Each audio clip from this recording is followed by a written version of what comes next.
I felt it before the lights went out.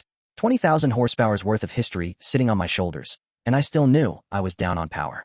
Down 15, maybe 20 horses to the car beside me. A Mercedes engine that breathes easier than mine ever will. But power isn't everything on a track like this. Somewhere between Cops and Stowe, where most cars lift and pray, I don't. I turn in like I was born for this corner.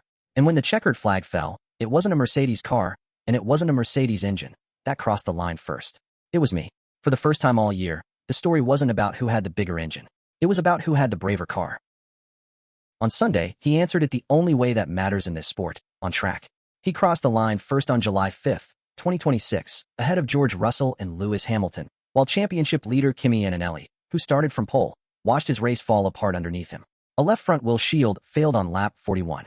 He limped home 9th, then dropped to 16th after a penalty. It feels incredible, Leclerc said afterward, to win after the last few weekends that have been particularly difficult. Antonelli's failure decided the final margin. But here's what it doesn't explain. Silverstone is a power circuit. Long straights, high-speed sweepers. Exactly the layout where Mercedes is supposed to win comfortably. Failure or no failure. Ferrari was already fighting at the front before anything broke.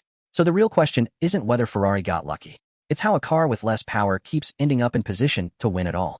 Ferrari isn't losing because of one bad corner. It's losing before the lights even go out. Every lap starts with a handicap of roughly 20 to 30 horsepower. That's about half a second gone before Leclerc even reaches turn 1. The FIA confirmed it. Under the sport's new ADUO system, a mid-season catch-up mechanism that lets manufacturers request engine changes based on how far off the pace they are, Ferrari measured more than 4% behind the benchmark unit after Canada. That earned the maximum response allowed. 2 upgrade tokens now. 2 more banked for 2027. But the gap isn't only about peak power. On television, both cars look equally fast off the corner. Onboard footage tells a different story. Watch the Mercedes halfway down the straight. It keeps pulling long after the Ferrari has stopped gaining. Hamilton said as much after Shanghai. The deficit seems mostly on straight. Whatever's going on in that phase is an area we need to understand. Mercedes holds its energy deployment longer through the lap. Ferrari can't. That's the hidden battle most fans never notice. And it's why the gap often looks worse in the race than it did in qualifying. Here's the strange part. Ferrari knew all of this. Reports out of Italy suggest the team deliberately ran its combustion process hotter than almost anyone else on the grid, chasing a higher ceiling instead of easy horsepower now. A gamble.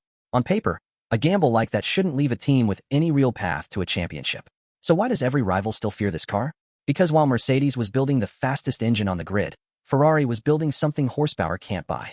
While Mercedes launches down the straight, Ferrari attacks the corner like it's on rails. From Melbourne through Shanghai, the telemetry shows the same pattern every time. Through the tightest, slowest corners on the calendar, Ferrari carries more minimum speed than Mercedes does. Strong front end, stable rear, aggressive turn-in without giving anything back on exit. Both drivers have said the same thing in different ways all season. This is the first Ferrari in a long time they actually trust under braking. A car this trusted doesn't stay still. And what Ferrari does next might be the most dangerous part of this whole story. Winning Silverstone wasn't the destination.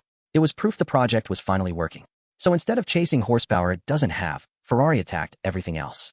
Miami brought a new floor, then revised wings, then software changes to how the car manages its energy. Then the wing everyone in the paddock started talking about, a rotating rear wing nicknamed the Macarena, built to change shape depending on what the corner demands. Every race became another piece of a bigger plan, and the plan isn't finished. But here's the scary part for Mercedes. Everything you've just heard, Ferrari considers version 1. An evolved version of that wing, the Macarena EVO, arrived at Spa for the Belgian Grand Prix, a low-drag specification built for one of the fastest circuits of the year. Reports out of Italy put the real-world gain at roughly 11 kilometers per hour. Not the wild leap some rumors claimed beforehand, but real.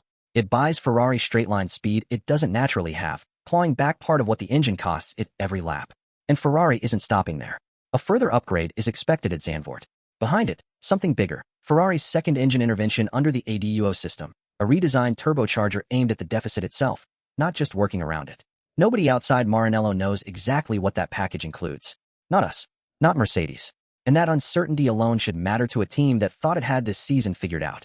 If Spa is where Ferrari tests the theory, Monza is where they might prove it. That's where the new turbocharger is expected to debut. If it doesn't arrive earlier at Zandvoort, on home soil, in front of the Tifosi, with everything converging in the same car, the chassis both drivers already trust, the aerodynamic gains from Spa, and an engine finally clawing back what it's been giving away all season. Close the gap on paper, and there's still a track to prove it on. The rest of the 2026 calendar leans toward tighter, twistier circuits. Singapore, Hungary, Zandvoort itself. Exactly the layouts where Ferrari's cornering advantage should translate directly into race pace instead of being erased on a long straight. And to be honest, on the circuits built for pure power, Ferrari still trails Mercedes when nothing goes wrong for the silver cars. Silverstone was built for Mercedes to win comfortably. It didn't. That's the detail that keeps this from being written off as one lucky afternoon. Here's the twist most fans have missed entirely.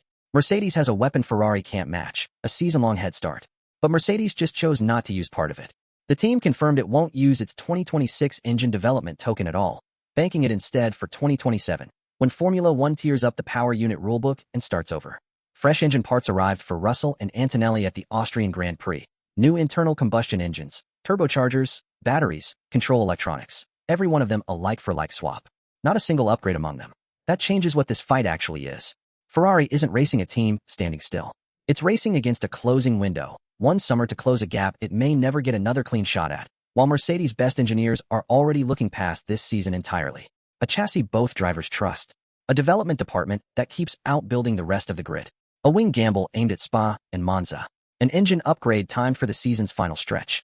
An arrival that just handed Ferrari a rare window by choosing to look toward 2027 instead of fighting for every point in 2026.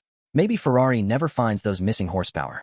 Maybe Mercedes stays untouchable on the circuits built for straight-line speed. But Formula One has never belonged only to the fastest engine.